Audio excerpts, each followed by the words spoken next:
An ode to plant science on the Norwich Research Park. After Wordsworth.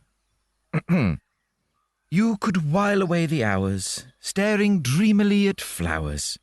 Yet would your reveries grant a deeper knowledge of the plant? And how researchers in our region, with discoveries bold and legion, protect both crops and tiny creatures, and harness beneficial features, to defend, discover, and understand, from the east of England. Thank you. Welcome to Eastern Promise. I'm Mike Rigby, and welcome to episode 62 of Eastern Promise, where this week I'm honoured to have as my guest Professor Nick Talbot, Executive Director of the Sainsbury Laboratory on the Norwich Research Park.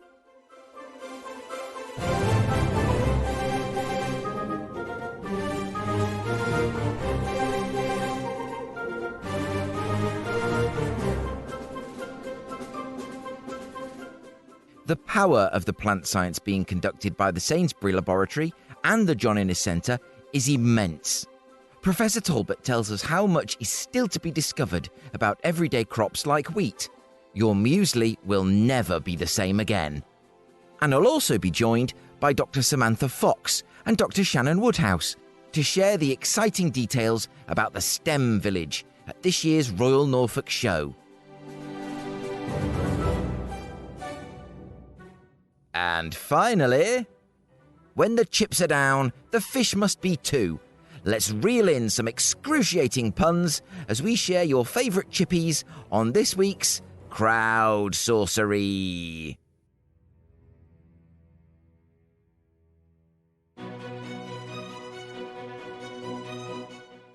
On the Norwich Research Park, there is the Sainsbury Laboratory, the undisputed global epicentre of plant and microbial science. And deep inside the Sainsbury Laboratory is a coffee room. Nothing extraordinary about it at ground level. It's a coffee room, much like any other.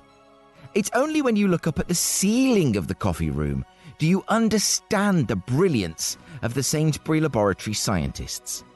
It's not covered in fine frescoes like the Sistine Chapel. It's better than that. It's covered in dents. Why is it covered in dents? And why is each dent signed? Well, you're about to find out.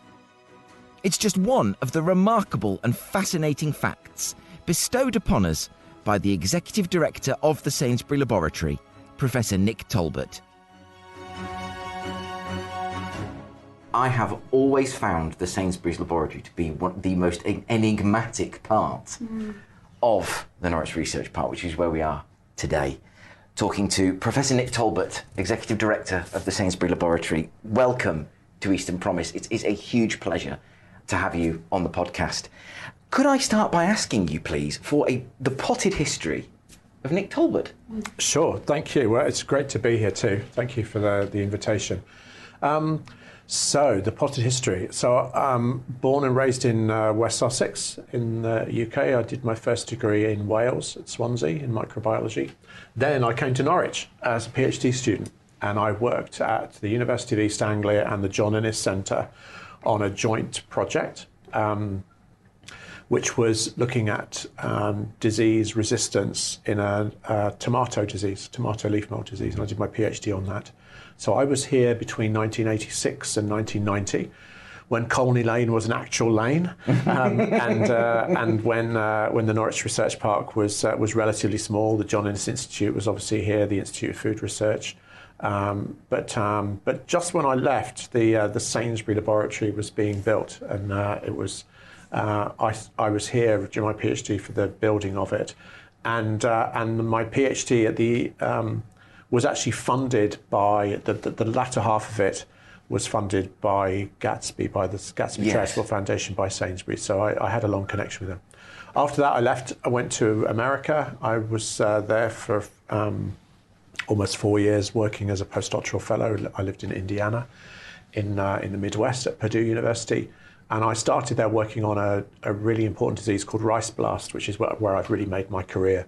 So rice blast is a disease that threatens or destroys enough rice to feed 60 million people each year. So it's a really important problem. Yeah. So I started working on rice blast.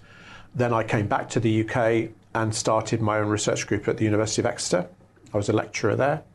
And then I was here for about 5 years. Actually went back to the US for another year, worked in biotech for a year in a company. But then came back to Exeter and then was a professor in Exeter, and then I was head of school. And eventually at the University of Exeter, I was deputy vice-chancellor, so I looked after all their research portfolio. Yeah. And was involved in the formation of their science park and various research institutes in Exeter. So I was deputy vice-chancellor for 8 years.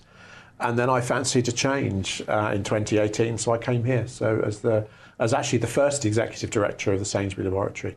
The Sainsbury Laboratory underwent a change in governance and wanted to appoint a director, and I took on that role, and I've enjoyed every minute since. Fantastic. I mean, it's very interesting. You talk about your experience in the US, and this is one of the things I enjoy about doing this is you can sort of follow any sort of train of thought down a particularly interesting rabbit hole. But I was looking at how in Texas, in the cotton growing areas, there's a virtuous circle between, well, I call it virtuous circle between the academic institutions, the agricultural unions and cooperatives in Texas, and the state governance and the county governance. And they're all collaborating together to move from the discoveries of the academic all the way around. And it's always struck me very much that is, I won't say this is what we've got the makings of it, this is what we've got here right now.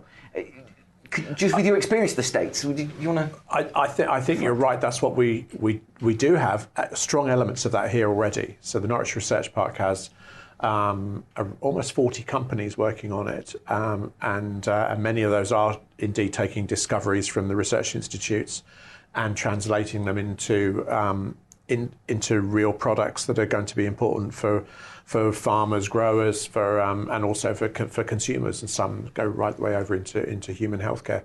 So we do have that, but do we have the ecosystem as well developed as in the US? No, not by any means. And I think that's the opportunity for us, really. That's the opportunity and the challenge for what the Norwich Research Park could become. And I think has every chance of becoming. What I saw in the United States, and particularly when I worked in a biotech company, I was in Research Triangle Park in North Carolina. There you see a very, very large number of new startup companies. There are 3 dominant universities in the area, Chapel Hill, Duke, and University of North Carolina, and then Research Triangle Park in the middle. And some very large companies like IBM were there at the time, and then lots and lots of startup companies.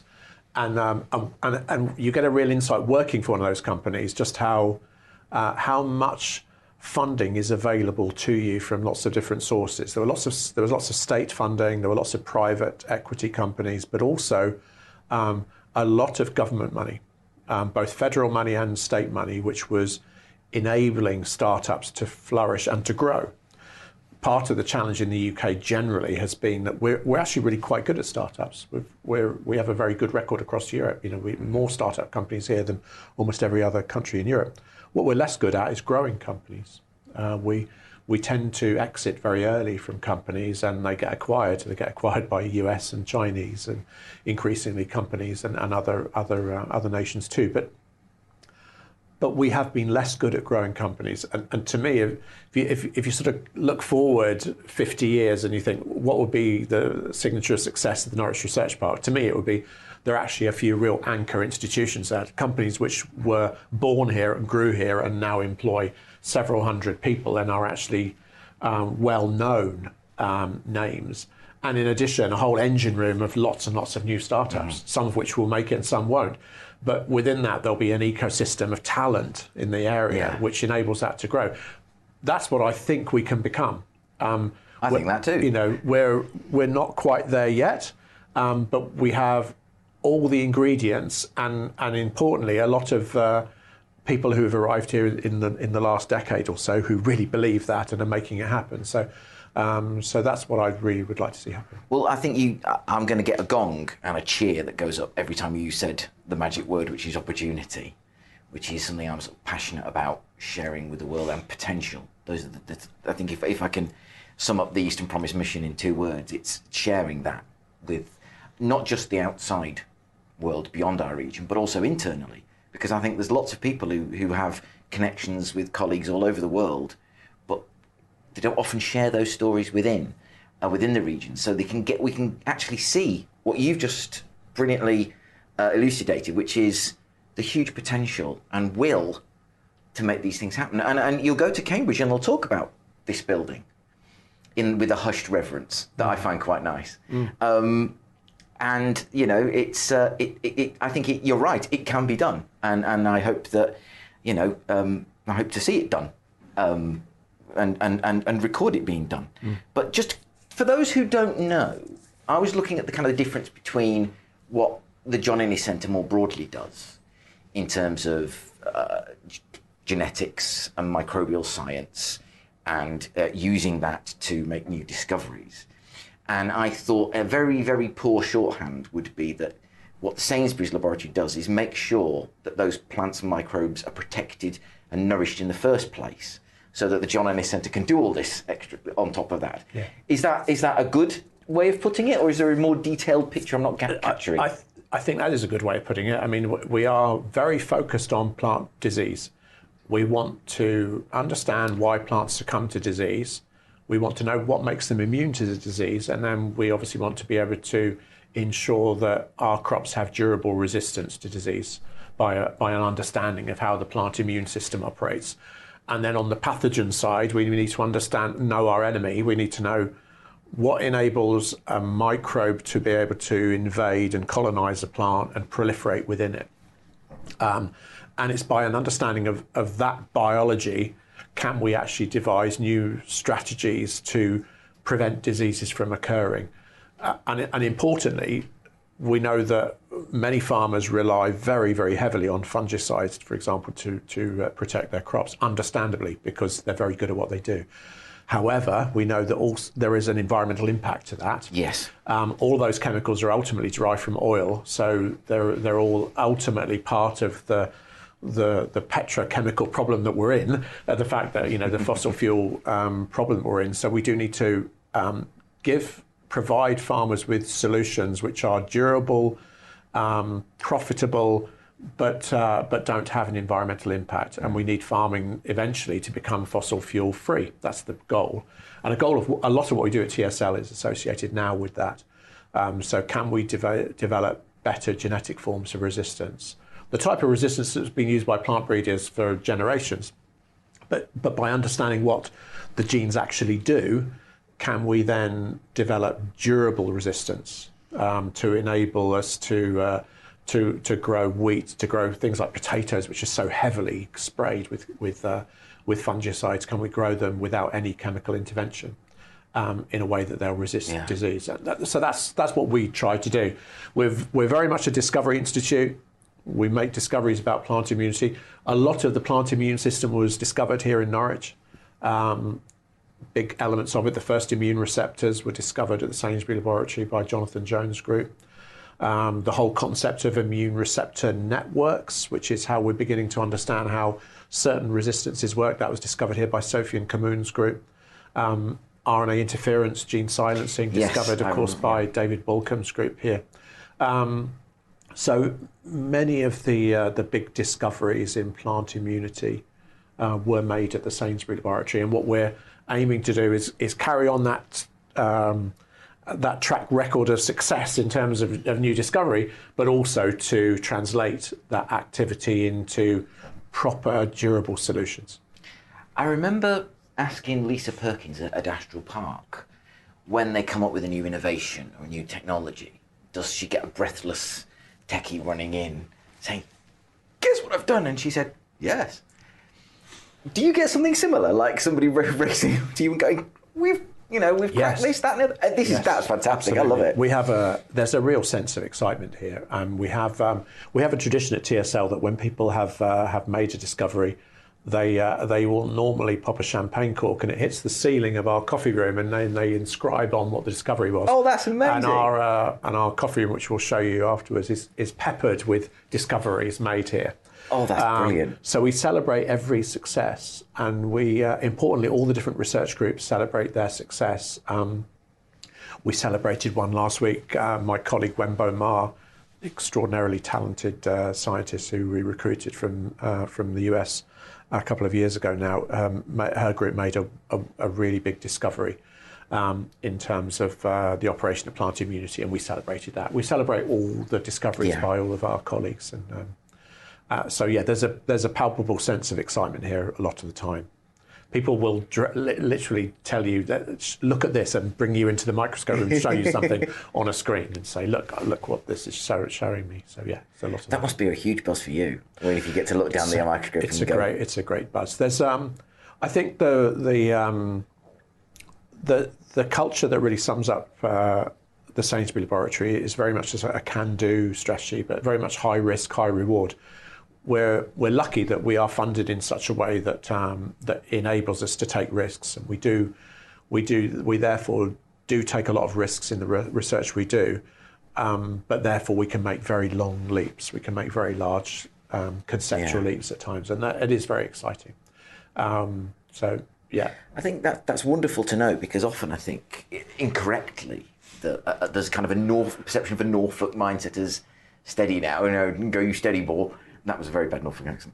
But it's really great to hear that there's that kind of can-do philosophy, that go-get-'em philosophy, that the risks are high, the rewards are great. And that's wonderful to know that's happening here. And the future of this institute, I mean, it might be a bit early in the interview to go on to the future, but obviously my attention was obviously drawn when I was looking into this, to the HP3, healthy I've got to get this the right way around.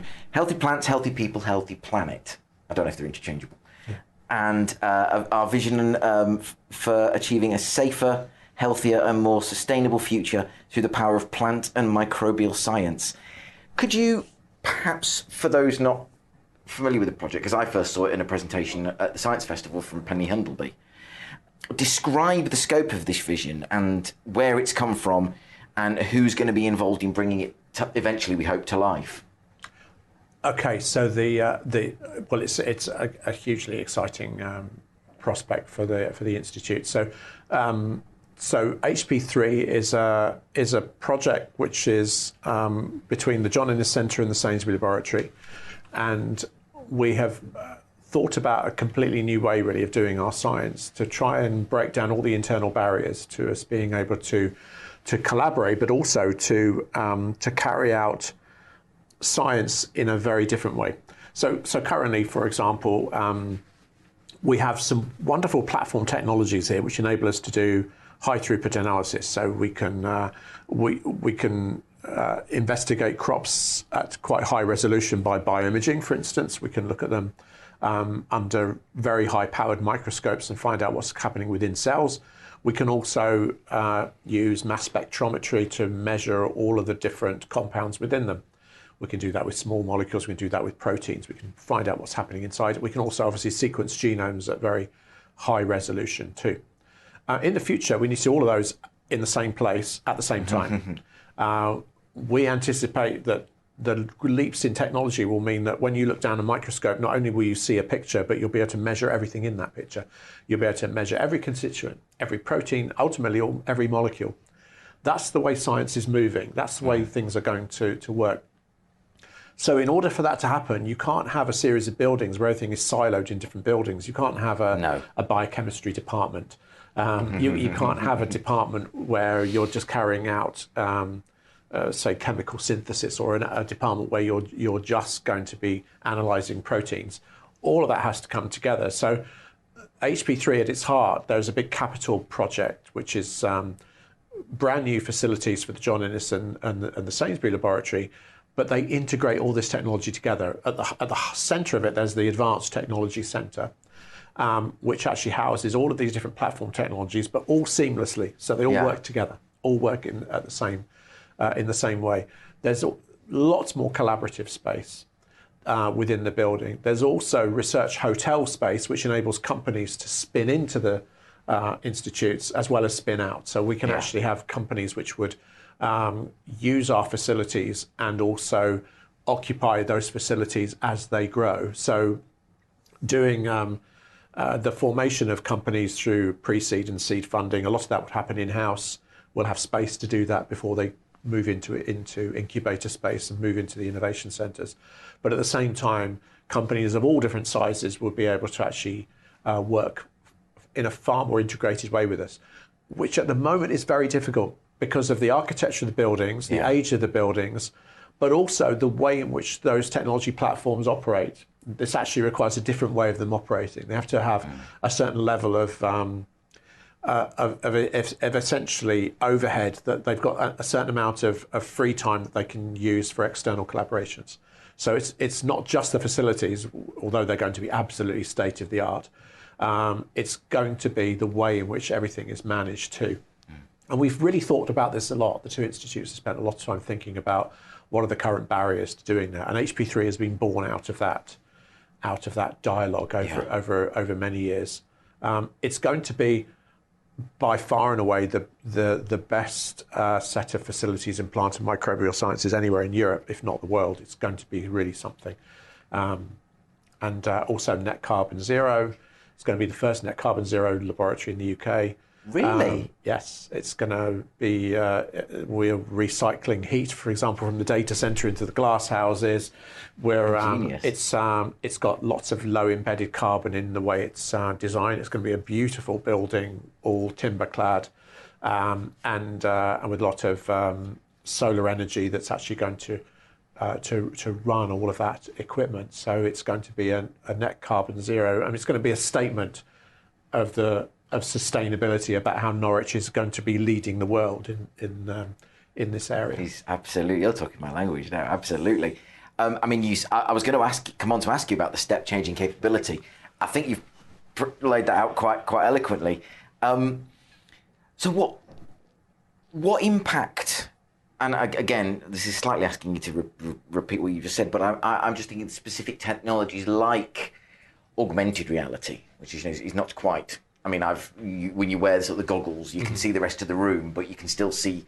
I think they got me looking at BT at a jet engine, and you can sort of go inside and poke your head around. And I can imagine doing that with microbes, virtual reality, artificial intelligence. Are any of these things kind of part of what you were saying? There's a strong artificial intelligence component to what we're doing. So we use a lot of machine learning now in terms of the type of algorithms that we use to analyze proteins, to analyze protein structure, but also the way that proteins interact with one another, the way they form signaling complexes. So a lot of that is informed by artificial intelligence and also by structural analysis, which is by cryo-electron microscopy and cryo-electron tomography. So a lot of those technologies will be integrated into this. There's a very, very strong computational aspect now to everything we do. The other thing about the technology centre is that everything is going to be, networked to everything else. All machines talk to each other, and that enables you to do analyses which would be impossible currently. And again, we're anticipating the fact that we're going to be generating vast amounts of data. So there is a big data component to this. There's a new data centre which actually will service all the institutes, so the Earlham Quadrum, as well as John Innocent and the Sainsbury Laboratory. It takes advantage of Earlham's world-leading expertise in genomics, in evolutionary genomics, and the wonderful work that Quadrum does in health. If you put the institutes together, you get a real nexus of sort of food health. You go all the way from you go right the way from sort of farm to fork, I guess is what people say, but it goes right the way through to gut health and health and well-being. There isn't anywhere quite like that anywhere really in the world that does all of those things in one place. I mean, you're brilliantly answering questions before I've asked them, which is brilliant. The picture facing humanity that's laid out in the HP3 vision is as simple as it is stark. You were talking about the loss of arable land at 23 hectares a minute, which would really make me kind of, oh, blimey. More humans are to put it bluntly, more humans are coming into the world than leaving it. And the way in life we have, particularly in the West, however you want to couch the West, but particularly in the Western world, it tends to take for granted where things are coming from, where they're going to, etc. And it's coming at a huge cost to the natural realm that there seems to be a kind of a reluctance to understand, let alone to pay it. Exhausted by the pandemic, we're failing to pay attention to more serious problems like antimicrobial resistance. And then we've got the climate crisis on top of that, as if all that wasn't enough. That's more than obviously we can expect the Sainsbury Laboratory to deal with on its own. And you've kind of laid out already how there's that nexus growing here. So how can you, not just on this park alone, but across the region and indeed globally, what does stepping up to the challenge look like from the hot seat at the? Well, I think we have to play to our strengths. There are, as you say, that if you put all the problems together, it looks insurmountable, it looks huge, but actually just need to break it down into its component parts. So the way I look at this is that the intellectual space that we occupy is understanding how plants succumb to disease. So let's try and deal with that, because if we can deal with that, at the moment, irrespective of all of the spraying of fungicides and pesticides around the world, we still lose between 30 and 40% of our crops every year across the world. So if we could actually deal with that gets us quite a long way to the uplift in production that we're going to need. We know that in the future, we're going to have to redesign many of our crops to have much lower inputs and to be able to withstand extreme weather events, drought, flooding. They're going to have to operate with a lot less fertilizer. They're going to have to be very high yielding, and they're going to have to be very resilient. That's really tough biology to crack. And the John Innes Centre, our colleagues there, will be absolutely the forefront of cracking those problems. They've already got great track record in that, the biofortification work that they've led, the amazing work they've done in designing future wheat, for example, which is really breathtaking, really. There's some wonderful work right across the John Innes in trying to address some of those really knotty problems. Our bit of that is to make sure that once we've developed these fantastic crops, they don't die from disease. Yes. So the Sainsbury Laboratory is going to solve that part of the puzzle, and we're going to try and provide solutions that stop us having to spray chemicals on fields. So that'll be our part of it. But the Norwich Research Park as a whole actually has a really important part to play in antimicrobial resistance, understanding the potential of the microbiome, which is, that's really fundamental to the work being done at Quadram and Earlham. So trying to understand how the microbial community enables crops to be more resilient. So we're only really now learning in the last couple of decades really about the way that soil ecosystems work to promote plant growth. There's a lot of work in that area at Earlham and Quadram. Earlham's involved in the Tree of Life project, looking at biodiversity and how that will ultimately enrich and enable us to deal with things like antimicrobial resistance. So I think the park as a whole has got a big part to play in it. We've also got UEA has got world-leading expertise in climate, clearly. Yes. One of the very best places in the world for climate science. And they're also incredibly strong in international development, social sciences, so to be able to translate a lot of these activities. So I think collectively we have a lot to offer. And in every one of those areas, you can point to people that you could go anywhere in the world and they'll have heard of someone from Norwich working in them. Yeah. I think that so often in the narrative that comes across, not from the park, but I wish there was more of a enthusiasm and excitement conveyed about what's going on here, because it's absolutely gripping. I mean, I read only 10% of the genetic potential of wheat has been explored. Yes, indeed. Really? Yeah.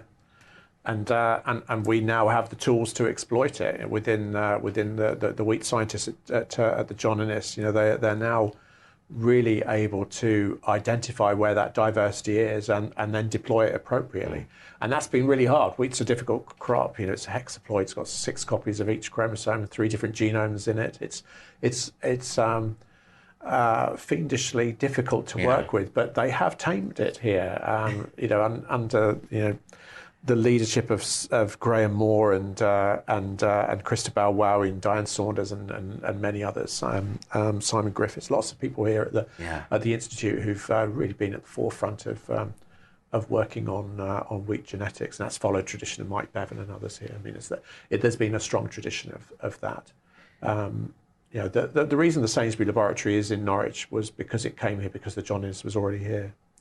That's interesting. It came here because it was some very far-sighted individuals in the Gatsby Charitable Foundation in the late 1980s understood that plant immunity might be an area that was tractable if it was invested in to understand. And they said, well, where do we put it? Do we put it in Cambridge? Do we put it in Oxford? Do we put it in Edinburgh? And they looked around the country and they realised, no, the place you have to put it is Norwich, because this had already, even then in the late 80s, it had more expertise in plant molecular biology than anywhere in the world already then. And that's why it's here. That's a no-brainer, really, isn't it? Yeah. I mean, it's fascinating because all I knew about wheat, other than, I'll never look at my Weetabix in the same way again after this, but all I knew about wheat was one mention on one episode of The West Wing when they talk about dwarf wheat. And now we've got, is it semi-dwarf wheat? So that's the foundation of the Green Revolution is the semi-dwarf varieties of wheat and rice that enabled us to dramatically increase yield. And now it's sort of fundamental to the way we grow things. If you look at the wheat from the 19th century, it's very, very tall compared to any of the wheat growing now, but couldn't carry.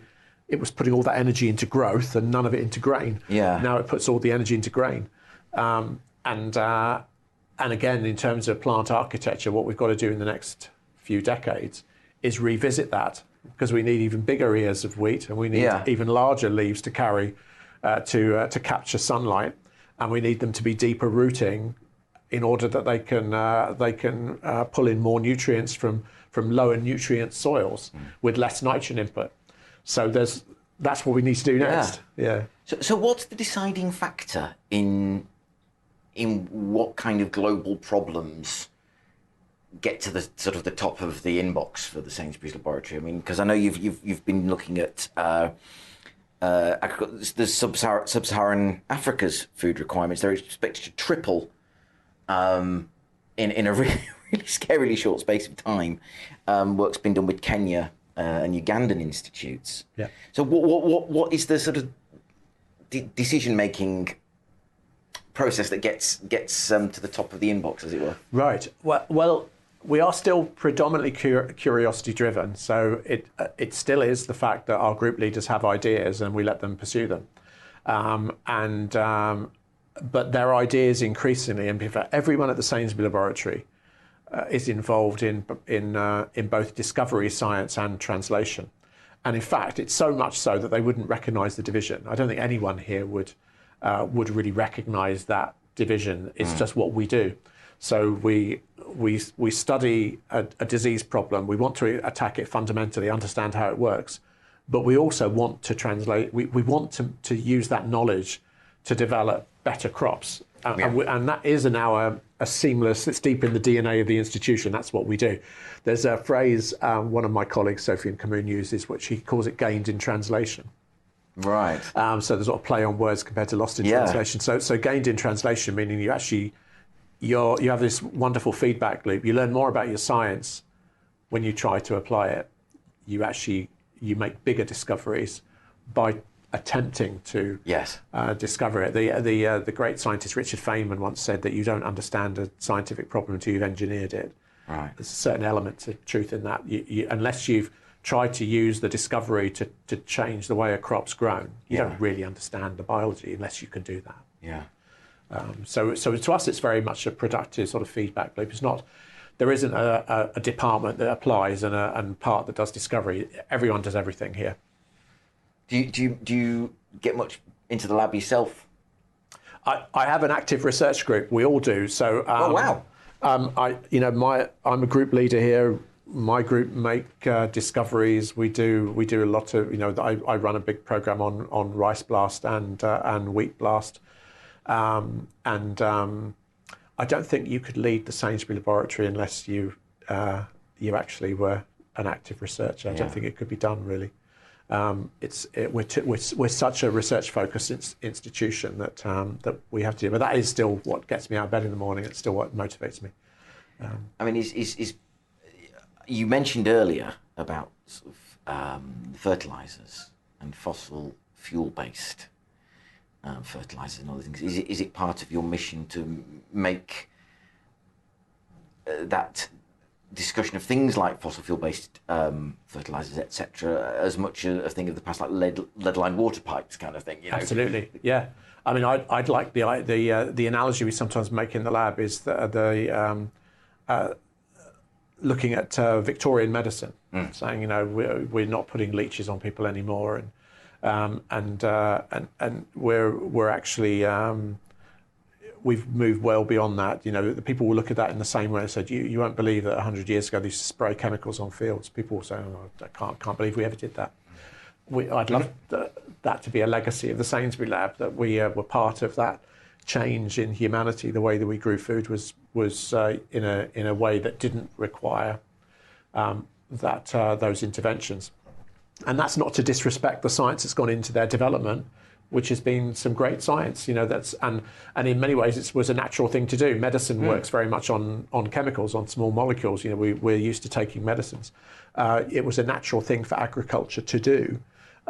It just has consequences which were unforeseen, really. The fact that we didn't realise at the time that we couldn't have agricultural systems being so heavily dependent on fossil fuels, and also we didn't anticipate some of the environmental impacts that we've seen, and those impacts have been really quite profound with certain chemical classes, that have been used in historically, particularly in terms of pesticides. There have been unforeseen consequences. So anything we can do to get away from that would be great. That's what we're trying to do. I think you wouldn't do to get too hung up in sort of self castigation about how we got there, because the scientists at the time did absolutely the best they could with what they had. But we now know so much more as a society, and you guys are really enabling the progress beyond that. I did also take a look at the Langdale review into the UK plant science strategy, and in her foreword, Jane Langdale talks, and I know who's very involved in this very. Is it the Research Park or the John Innes Centre? I can't recall which one she's. Yes, she's been part of their science advisory board. Yeah. But she talks about increased collaboration, which is exactly where you're heading with HP3, which is great. But what has the Langdale review meant to you as a scientist, the Sainsbury Laboratory as an institution, and the wider Research Park and plant science more broadly? What's it meant? Where do you feel it's taking the field? Yeah. Well, I think it was a very prescient, very important review, because and one of the most important things, it was community driven. So it was driven really by the plant science community. So I think they looked at this whole area and thought, what do we need to do? How could we organise and corral the talents of cross plant sciences in the UK? So that we achieve more, so that the whole is greater than the sum of its parts, and that's really what Jane looked at. And I think there's some really important recommendations in there about the fact that we do need there to be some national hubs, so national centres of excellence, and we need there to be better integration across the plant science community. It's quite fragmented at the moment. We have lots of great expertise, but it's dotted around in rather small groups. So we need to think about ways in which we can integrate those. We also need to think about the way we train the next generation of plant scientists. I'm involved, as is Jane Langdale, who in training graduate students and indeed undergraduates in plant sciences. We have a Gatsby Plant Science Network, which we're both involved with. So we're very conscious of how we need to invest in the next generation of scientists and make sure that many really talented people don't opt just to go into medicine, although obviously we need them to go there too. But we really need some of those to go to plant sciences and realise that they can really make a profound difference to the world by studying plant sciences. So that's an important aspect of it. And otherwise, it really is about making sure that we have sufficient scale in terms of investment and sufficient scale in terms of capability, like the HP3 project, that we actually have projects of that scale. And it won't just be here; it will be across the whole country. You know, they make recommendations around other centres which are really important in the UK, such as Rothamsted or the James Hutton Institute in Dundee. You know, there are a number of key centres around the UK that are really, really important, and making sure that all of those are well funded and integrated is important. Yeah. So. And it must be really, I don't want to say the word handy, but it cannot be a bad thing that the current Science and Technology Minister is one George Freeman MP, who is himself a Norfolk MP, who I know because it was I used to work for his neighbour, Richard Bacon. It was a cause of constant frustration to me that it was really George who got the research park. I was like, I want to go and get involved. I want to go and find out more. Yes. Yeah. That can't be a bad thing, can it? No, I think there are the two really important things there. Is that I think it's obviously great that he's a Norfolk MP and he understands what goes on here at the Norwich Research Park and has been a really vocal supporter of it for many years. Also, the other thing that's key about George is he absolutely understands life sciences, because he's got a background in that area. So he understands the relationship between discovery science and translation, and he does understand the importance of generating an environment that will lead to spin out activity and will lead to new company creation. So that's, I think, important, and that's not always been the case with ministers of whichever parties in power. Yeah, I'm not.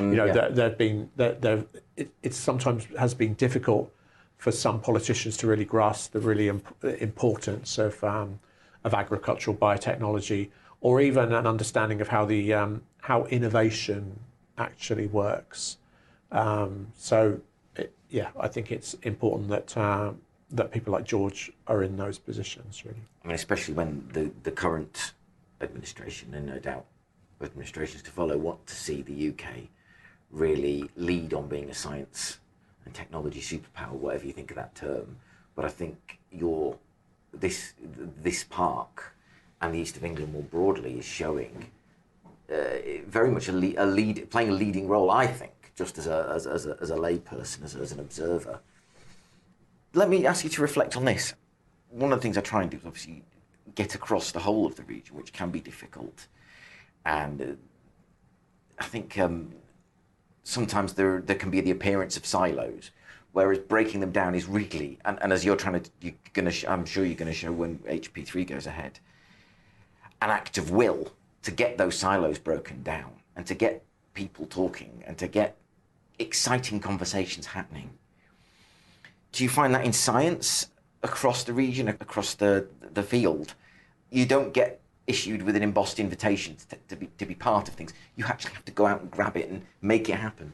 Yeah, you do, and I think you have to get engaged, and you have to be proactive about talking to people.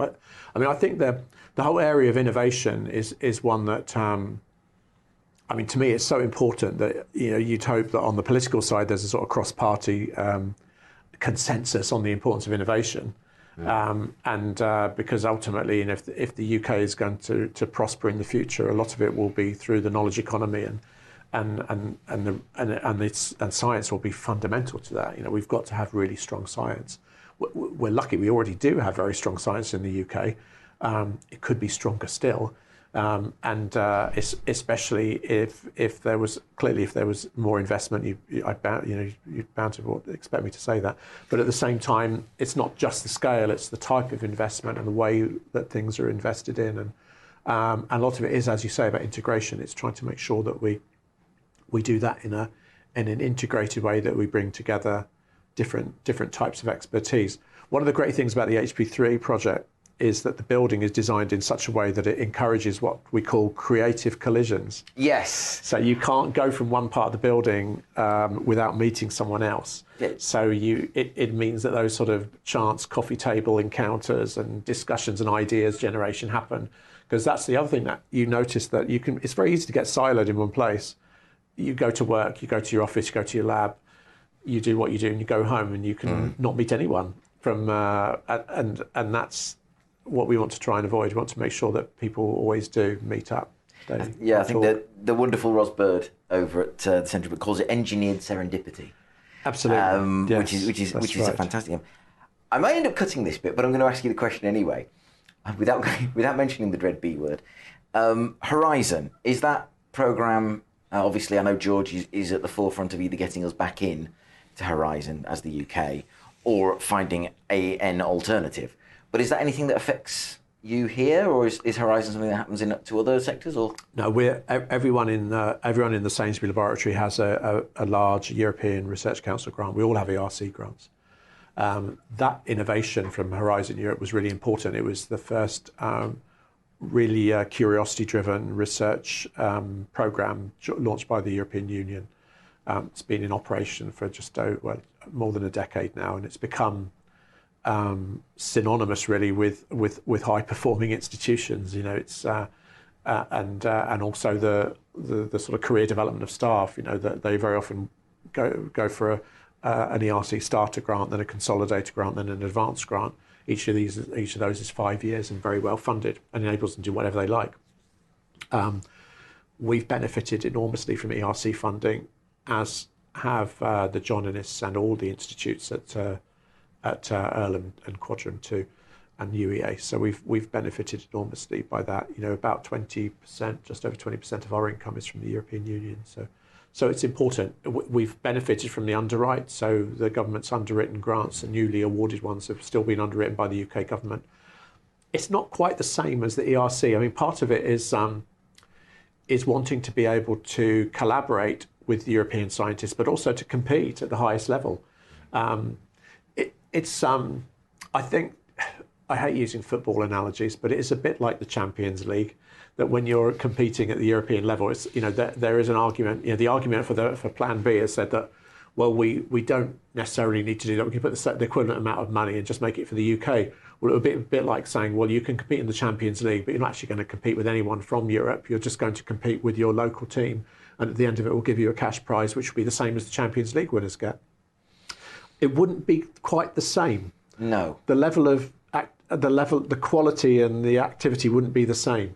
And it's exactly the same with science. The scientists here, they love collaborating and they want to form big networks, but they also want to compete at the very highest level. And that's what we can do in the ERC. And there's no competition like that. So it does matter a lot. Yeah.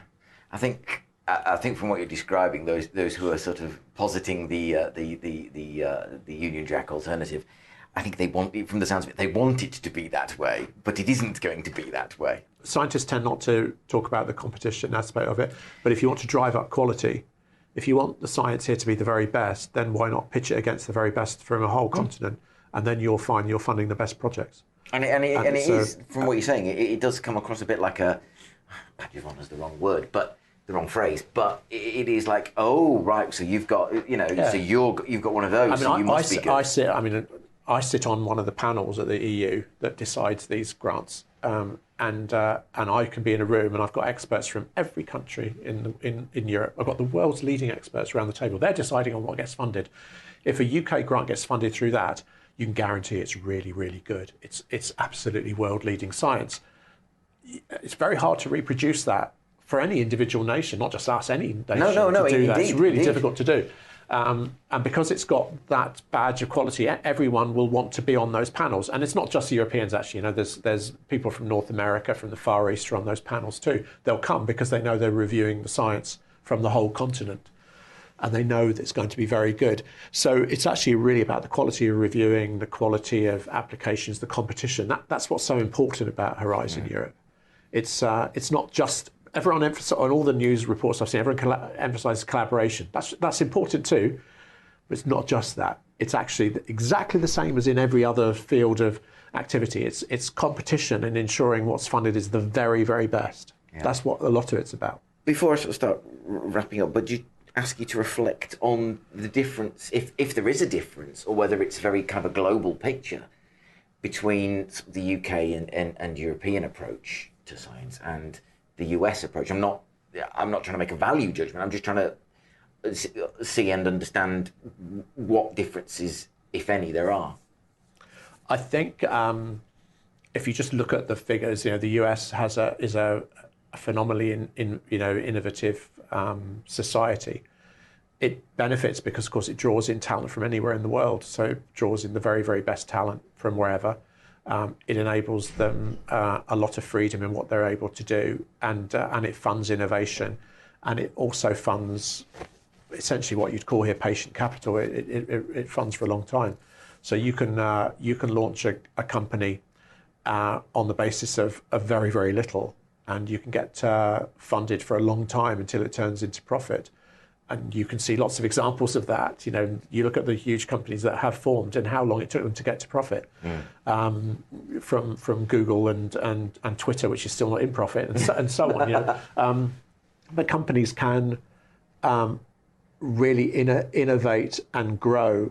And Europe as a continent has had problems in doing that. If you look at the formation of really large companies over the last few decades, we've been less good at that across Europe.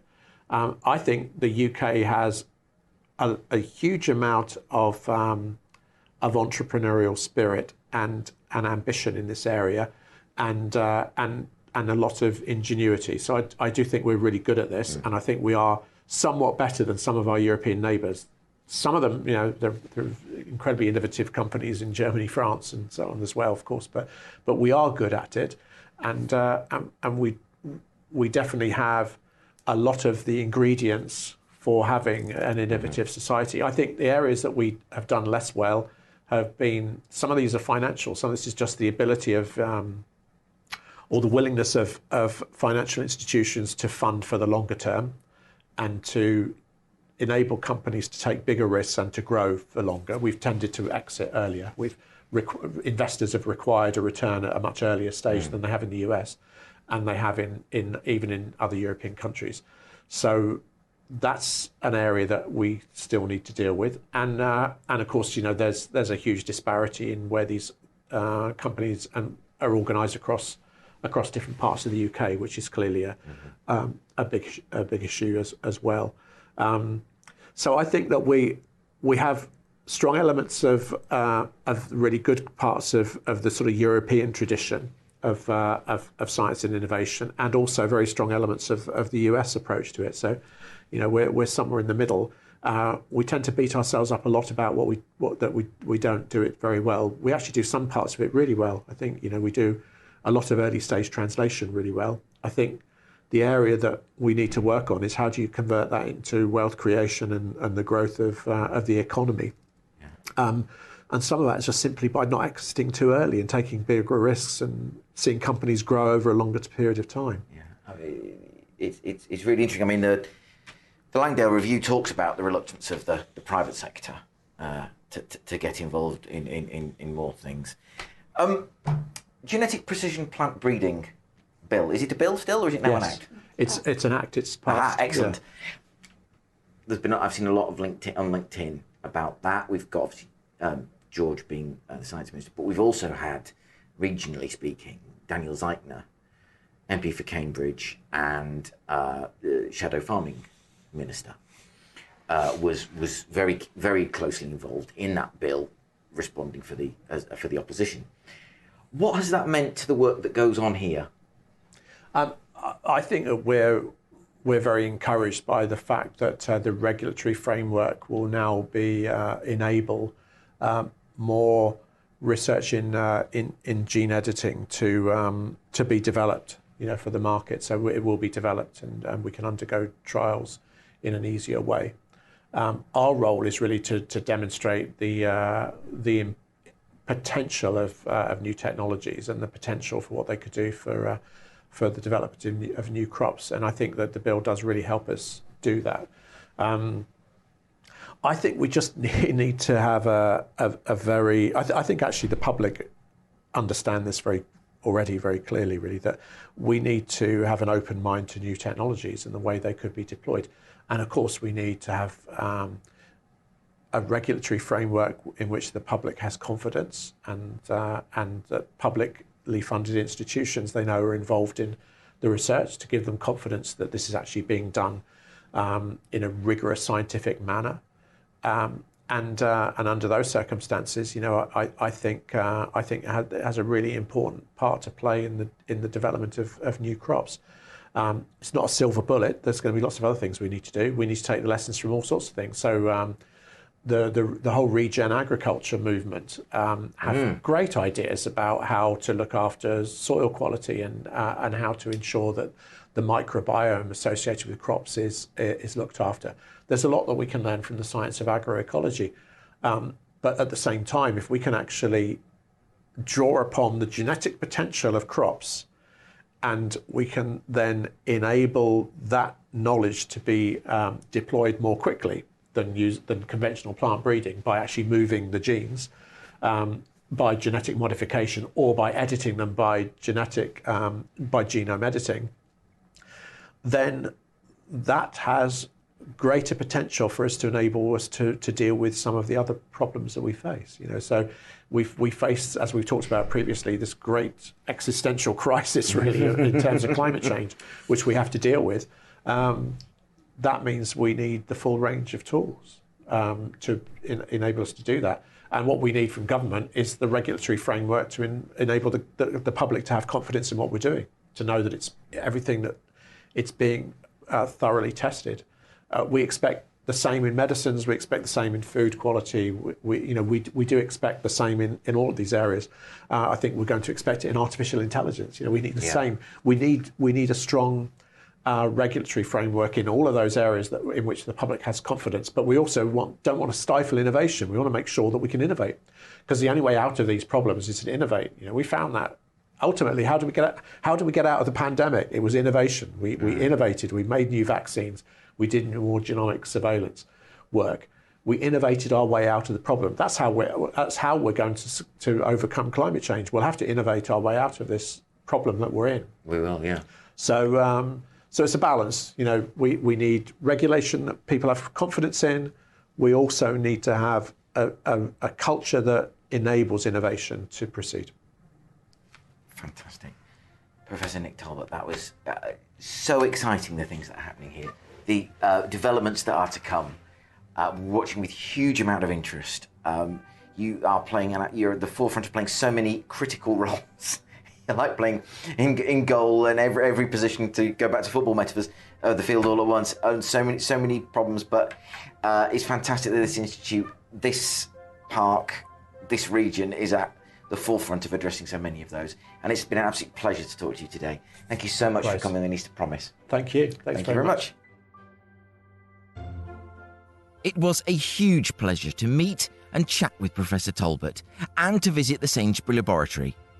It is a vital part of what makes the East of England such a rich and vibrant place to conduct science, and puts our region at the heart of discovery.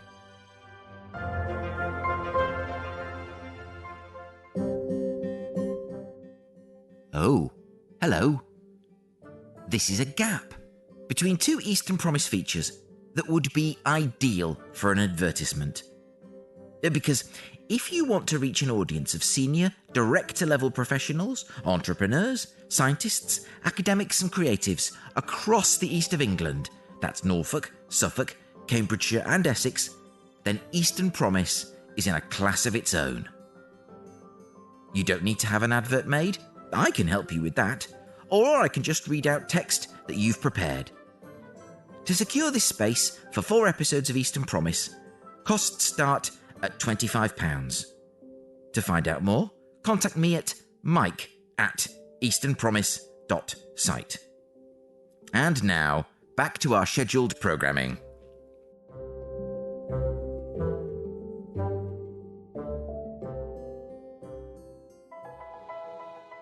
From today's generation of top scientists to the researchers of the future now.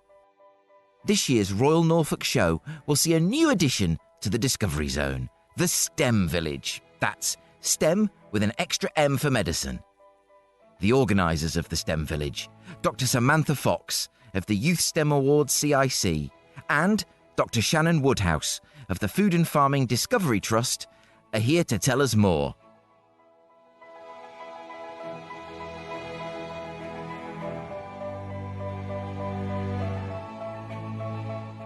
It's a beautiful day. God, that was cliched. It's a beautiful day here at the Royal Norfolk Agricultural Association, the Royal Norfolk Showground, and I'm here with previous guest, honoured guest on this very podcast, Dr Samantha Fox of the Youth STEM Awards CIC, and a new guest, Dr Shannon Woodhouse of the Food and Farming Discovery Trust. Welcome both. Thank you. Thank you. Hello. Hello, and what a delight to meet you in person, because last time it was over the magic of the interweb. But we are here to discuss a very, very exciting project coming up for the Royal Norfolk Show this year, 2023, which all listeners, I'm sure, will be buying tickets for as we speak. Sam, tell us about the STEM Village, which sounds an exciting place to be. It will be. And I am really excited to be involved with this and really honoured to have been asked to coordinate it, actually, for the Royal Norfolk Show. And STEM stands for Science, Technology, Engineering, Maths and Medicine, just to get that out there in the beginning. And this is a new zone for the Royal Norfolk Show, which is focused on education. And this area is really going to be targeted at the older teenagers, so from about the 14 to 19 years, sort of filling a gap and really building on what they've been doing in the last few years, and which Shannon will be talking more about the wonderful Discovery Zone. But yeah, it's a really exciting, innovative, new area to bring lots of our wonderful organisations in the region together, focusing on showcasing not only careers in STEM and the great opportunities there are for young people, but also innovations in STEM and how thinking about the future, those innovations will help us tackle some of the global challenges that we face today. Those are incredibly important. And I think I remember being at the show last year, and there were your colleagues there from the Earlham Institute and Quadram. And I believe somebody from the Quadram Institute was wandering around dressed as a giant poo, which is, a great day in the office, I'm sure. I once had to, for work, dress up as a green dragon. Not quite in the same level as dressing up as a poo.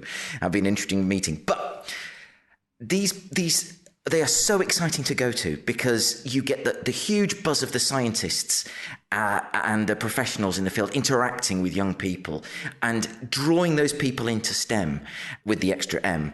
And it's such an important opportunity for them to ask questions and to be there with the people who hopefully they will want to emulate and follow into the field. But Shannon, tell us more about what the STEM Village will be, the Discovery Zones in general, and why now? So I coordinate the Discovery Zone, which hopefully many of you will be familiar with. So that is primarily targeted at younger students, so sort of the 5 to 14 mark. We're very happy with how that's gone last year. Hopefully some of you will remember we were focusing on potatoes and we had lots of things going on. But we felt that there was a bit of a gap and that we weren't quite targeting those older students. So whilst we had quite a few of them coming, and certainly some of them volunteer in the Discovery Zone and do a fabulous job interacting with the school groups that come through, engaging with them, taking them along the trail that we have in the Discovery Zone, we wanted a space that was for them. So this is very much why this has come about. And why Sam is involved, because obviously she does wonderful work with the Youth STEM Award and was an obvious choice to help us drive this initiative forward. Absolutely, I can only echo what a fantastic and only choice. Really, it's like who is it? Well, oh my God, it has to be. Well, no. Come on, be honest. Be fair. It has to be. It had to be. Really, there is, certainly in this part of the region, there is no better choice than yourself, Sam. And so, what is your hope? I'll come on to ask Shannon about sort of because this is some exciting if you're a sort of, no, that's going to get cut. Sam, tell us what it is that the STEM Village experience will be like for kids coming along, young adults coming along, and what you're hoping that they'll take away from the experience. Yeah, I think it's going to be a really fun day, but also really educational and hopefully inspirational as well. So a number of things. I would like people to have their horizons broadened about the whole range of opportunities there are in and across the STEM fields. So, for example, there will be live opportunities from a number of employers for apprentices or apprenticeships that are going to be available. Yeah. So there are not only the opportunity to sort of think about the potential future careers they might have, there will be live opportunities for people to get involved. If people want to find out about the potential to, say, do an engineering apprenticeship, there will be companies with live vacancies. So there will be the potential to actually speak to people about that and maybe come away with a potential new next step in their career.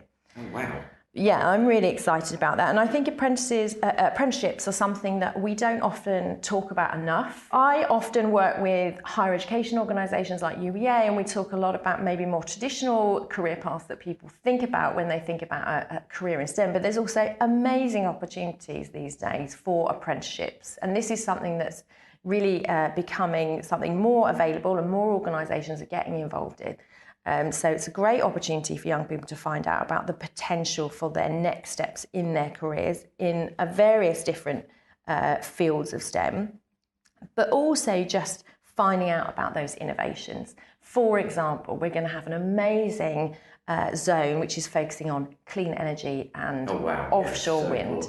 Yeah, as a plant scientist, my career at the John Lewis, I really didn't know anything about this at all, other than you go to the coast and you can see some wind turbines off in the distance there out at sea. Yeah. Well, we're going to be having build your own wind turbines in paddling pools. So, oh, wow. Because I didn't know that wind turbines, I think the next generation, they get floating. They're floating. They're floating. So it's going to be, people are going to have the opportunity to find out about the technology involved, how this is producing or going to produce clean energy for our region in the future, but also about the amazing number of opportunities of jobs. And there are many, and I think we're going to have lots of organisations represented, including the developers themselves. So we've got Vattenfall, we've got Ørsted, and we've got Equinor going to be there as part of key partners as part of this zone, doing hands-on activities. There's going to be virtual reality headsets, so people will be able to visit the site of the wind farm and see how that feels and learn about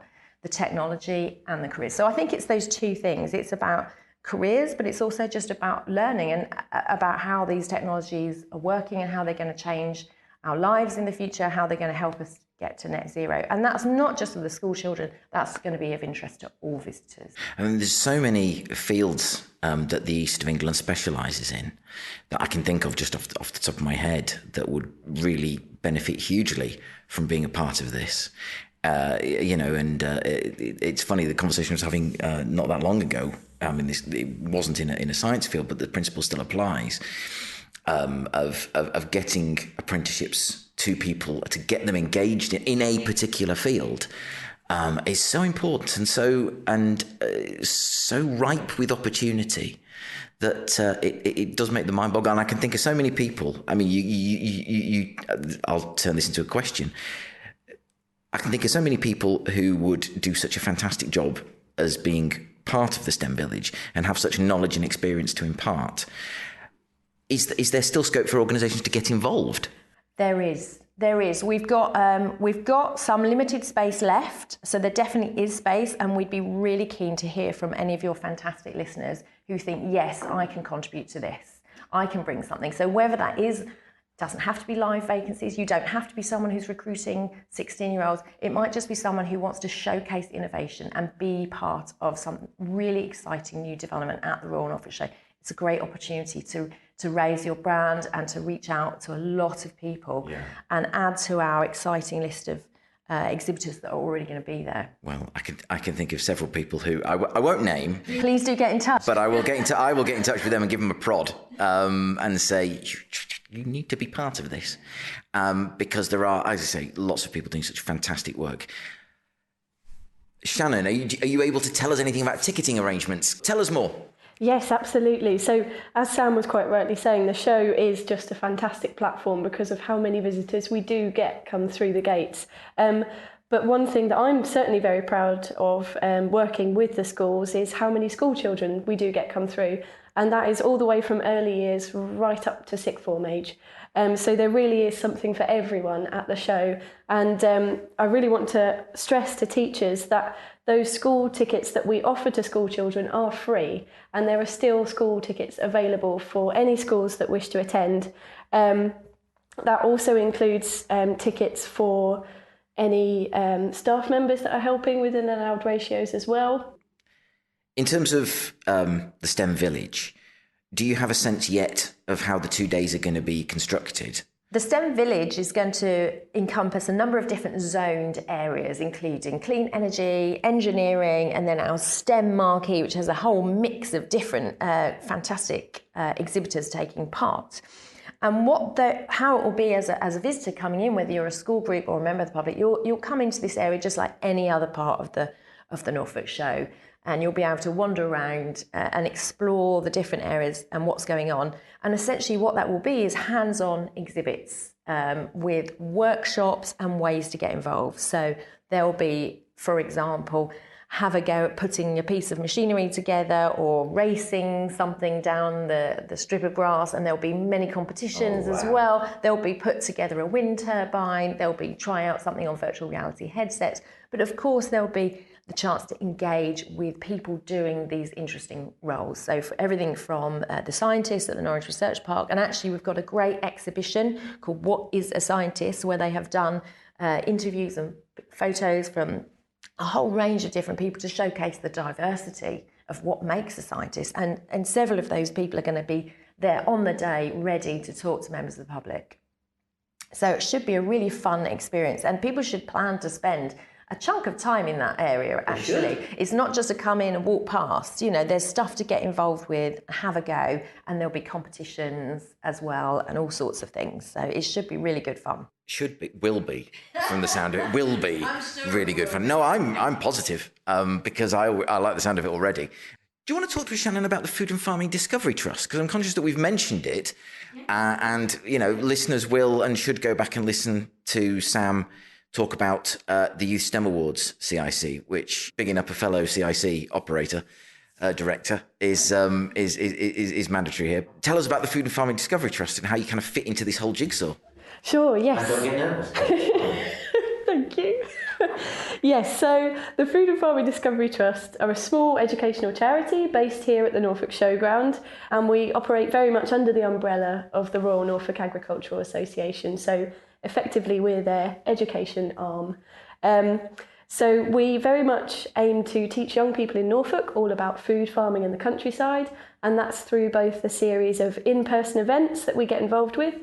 For example, the Royal Norfolk Show, of course, which is our biggest event that we're involved in throughout the year. But we also take part in Norwich Science Festival. You can find us out and about on Open Farm Sunday, getting involved in the Aylsham Show. But we also have online resources, and we also go into schools. Yes. Right. We launched actually our new website last September, which we're all still very excited about. And if you head to that website, you can actually find some resources on there to do either in the classroom or at home. And we also have some interactive maps on there, so you can explore Norfolk and find out what's growing. So what is actually out in the field, and you can do that either by region, so you can have a look around and see what's near you, or you could do that by season and find out, so for example, on this beautiful spring day, what you might see out in the field and how that might look in the summer, the autumn and the winter. So we have lots of really exciting bits on there. And we really do encourage people to have a look if you haven't already. So are you kind of, is your ambit Norfolk? Yes. Do you have kind of relations with other similar bodies in sort of like Suffolk, for example? Yes, so we're very lucky to collaborate with a lot of different organisations and individuals. So obviously the Youth STEM Award, also the SOAR Trust, and then further afield. So we have links to the Suffolk Agricultural Association, and are hoping to work with them much more closely on some initiatives. We're already involved, of course, with the Norfolk and Suffolk Skills and Careers Festival, which was held recently. It was indeed. So yes, very much Norfolk, but we do go a little bit further afield when we can. And Shannon, one of your fantastic projects is actually going to be showcased in the STEM Village, isn't it? Because you've been working with the students at East Norfolk Sixth Form College. Yes, so this is a project that I am very excited about this one. This is something completely new for this year, and we've been working with some of the game design students at East Norfolk Sixth Form. So they are working on a really exciting project where they're building video games to teach primary school children about agriculture and farming. So they will be showcased on the day, but also the students will be talking about the programming and the development work that's actually gone on behind that final product, which visitors will be actually able to have a go at and play on the day. So we're really looking forward to that. So exciting. Just, trying to think of new ways to engage young people in agriculture. And it's brilliant that what these students have done so far. I am really astounded with the work they've produced. Amazing. And an amazing opportunity for the young people, because they get to be an exhibitor for the day. They get to stand on their own stand next to the scientists from, say, the Sainsbury Laboratory or the John Innes Centre. They're going to be there as the people talking to the other students coming along, telling them about their experience, teaching them about what they've done with their games design. And I think for them as an opportunity to build their skills in communication and engage in the public is great. I have to say, just as a tiny segue, it doesn't surprise me that it's East Norfolk College, because they were very closely involved in Sync the City, which is a hackathon that takes place at the King Centre every year. And they took a fantastic cohort of students along. And I watched this one particular student who basically had to get her friend to come on stage and do the initial pitch because she was so shy and so nervous. And it was a great pitch. It was an app to help people recycle. And by the end of that 54 hours, she was leading the pitch on stage with a confidence that you would not have pegged beforehand. And I don't know if I should name her or not, because it's like ethically grey area. But yeah, I mean, if you go back to listen to the coverage of Sync the City on the podcast feed, you can hear more about it. But it was East Norfolk College. What forward-thinking gang of people they are. Well, it's wonderful to hear they're involved in this.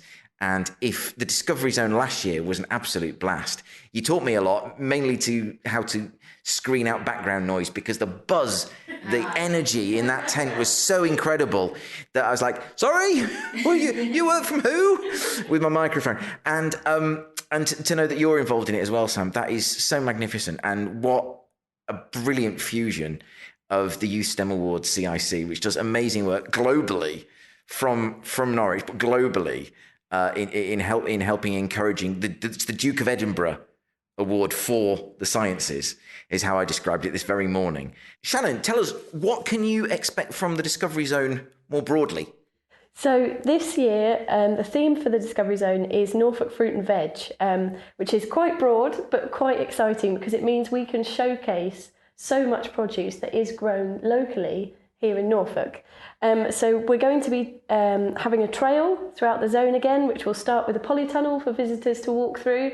Don't worry, the sides will be open. We don't want anybody getting too warm and passing out. But there'll be a polytunnel to go through. Mistaken for a tomato. Yes, quite. Followed by some wonderful planters that are going to be planted up with a range of different fruits and vegetables, so that the young people can actually see those things growing. Because I think quite often there's a bit of a disconnect in what the plants actually look like compared to what we might go and buy in the supermarket. So we're very excited to do that, and we've got some wonderful organisations involved. So Place UK, East Coast Growers and Tomsit Burgess Growers are all very kindly providing resource for that, which is wonderful. Along the trail as well, we're going to have pieces of equipment and machinery that are used on farm. We'll be talking about sustainability, insect netting, trickle irrigation. There will be a huge range of things available for young people to see. And finally, that will be ending with the opportunity to make some fruit kebabs. So we're going to be using the things on the trail to get you, hopefully, thinking of fun ways to eat healthily.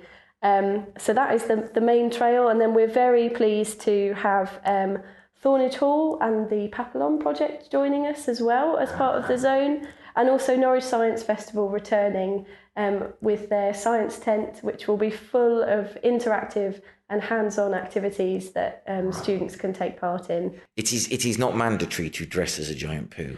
No, although I hear that one of the Norwich Science Festival staff members may be coming as a giant strawberry this year, which is slightly more pleasant. I hope they've got a volunteer or at the very least a straw drawing exercise for the strawberry. Everybody thinks scientists, they're very serious people, but actually any opportunity to dress up. Now, there's a mental image that's going to take a while to shift. I'm going to have to do the interview I'm having later with Nick Talbot. Apparently, scientists take any opportunity to dress up. What's your costume of choice, Professor Talbot? Well, there we are. There we have it.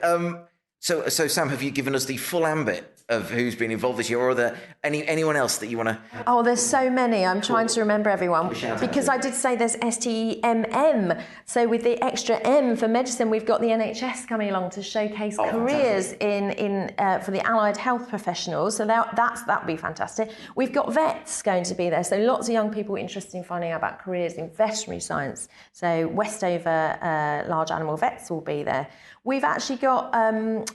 the University Technical College Norfolk, UTCN students are going to be there, showcasing some of the work they've been doing. We've got the UK School Sustainability Network going to be there, talking about how young people can calculate their carbon budget and be more sustainable. So the overall theme for the zone is STEM, and we have loads and loads of different organisations taking part. I mustn't forget vertical farming. This is an agricultural show as well. Yes, we've got a really exciting couple of exhibits going to be talking to people about how certainly one future of farming is vertical, straight up. So we've got one farm, which is a really exciting new food production centre, and they're going to be showcasing how they're growing micro-herbs in the UK. So it's all to do with sustainability and food security.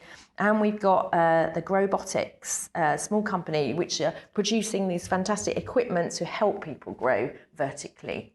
And possibly linking up to schools as well. This is amazing. Yeah, there's just so much. I could go on and on. But yeah, there is still room. So if people want to get involved, do get in touch. The virtuous circle that food, farming and science is building here, that I think I mentioned way back when I talked to Mark Nicholas, who runs the RNAA, it is amazing.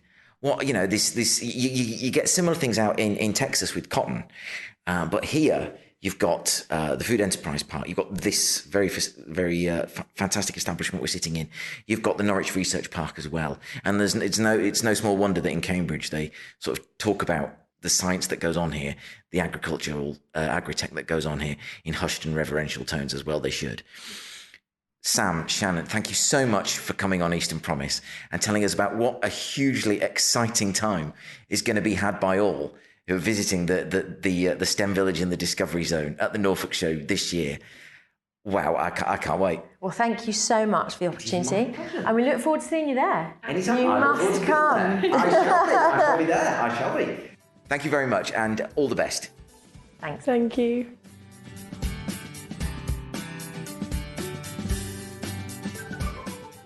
The STEM Village. Be there. Bring your young scientists of the future too, because there is a rich and bright future for them in the labs and workshops across our region. From Industrial Park to the Cambridge Life Science clusters and back to the Norwich Research Park, there's opportunity aplenty in the east of England.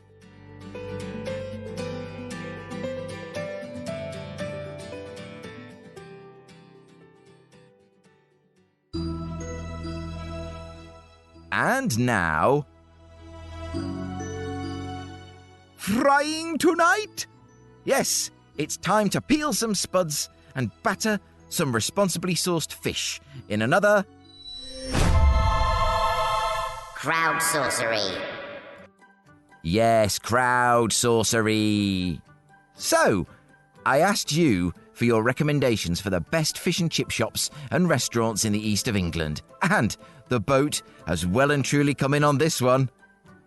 let's start with Andrew Brammer, commercial director, storyteller and public speaker. It's got to be the Three Cottages Fish Restaurant in North Walsham. Take away and sit down. Most Saturday nights, we put our order in for cod and chips, mushy peas and tartar sauce. Best fish and chips going. Also, if you fancy sitting by the sea, the Kingfisher Fish Bar in Walcott is definitely worth a visit. Now, that prompts a question from Michelle Sorrell, volunteer manager, passionate about campaigning, public affairs and stories. Says Michelle, do they still do ice creams from the window in summer? Loved that as a kid. Andrew Brammer responds, I think the cafe next door might still do that. I'll check it out one sunny day. Meanwhile, Andrew Stronach, head of external relations at the Quadram Institute, says, the Grosvenor in Norwich is great. My kids love it, but number one in Cromer is also top notch. Deep fried brie and chips on the pier. Dunk your chips in the brie, it'll warm the cockles of your heart. Thank you, Andrew. And we have that verified independently by Norfolk champion David Powells, who says, I have to second Andrew on these points. Neil Griffin, provider of inspiring knowledgeable business support across the UK's leading provider of innovation spaces, which is Oxford Innovation, gives us his Suffolk recommendations. Hands down, Aldborough Fish and Chip Shop and a pint in the White Hart.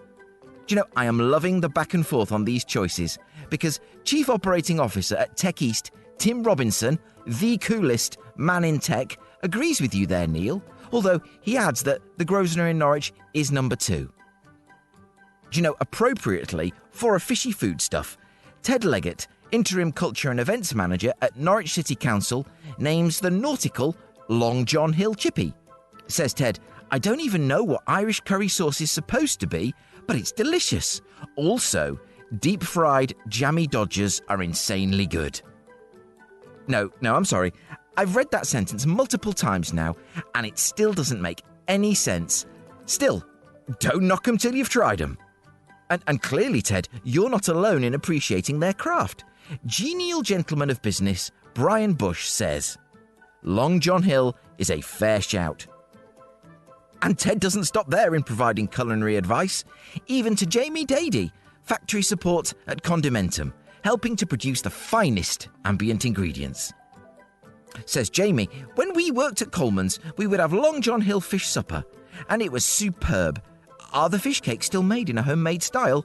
Alas, Ted cannot confirm or deny this, as, by his own admission, he's more of a pie and sausage customer. I hope that's not a euphemism. Jack Weaver, Greater Thetford Partnership Manager at Breckland Council, has high praise for Jason's Fish and Chips in Rackheath. Our local for many years, says Jack, and always faultless. Back to Brian Bush now for the holistic view. Any seaside chippy, as just cannot beat chips and seagulls. Not sure that's the best combination, Brian. Ow! Brian continues, but also, my near enough local is Stoke Holy Cross, and they are just excellent. Now, another vote for Norwich's Grosvenor Fish Bar comes from Jammie Dodger, who adds, love the variety of things you can have. The Bang Bang sauce is a real winner. I even have it delivered. Brackets, lazy. Bang Bang sauce sounds like something you shouldn't smack repeatedly on the bottom, like a new ketchup bottle, just in case. But let's end by just taking a moment to spare a thought for Rebecca White, Preventing Homelessness, a CEO of Your Own Place, CIC. I don't eat fish and chips, says Rebecca. Oh. I'm most dreadfully sorry. And there it all is. That was episode 62 of Eastern Promise. I was Mike Rigby. And next week, we have another look back at the best of the guests, which must mean I'm on holiday. Yay! Until then, I want to thank Professor Nick Talbot of the Sainsbury Laboratory, Dr Samantha Fox and Dr Shannon Woodhouse, and Engineer 49, who can actually, and this is true, speak to dolphins in their own language. I asked him how he learnt it. He said he learnt it riding on the back of a dolphin, and he sort of picked it up by accident. Do you know, I was very sceptical, but he said, no, it was by accident, not as I thought, on purpose. What? You knew that was coming, come on. I'll catch you next time. So, until then, bye for now.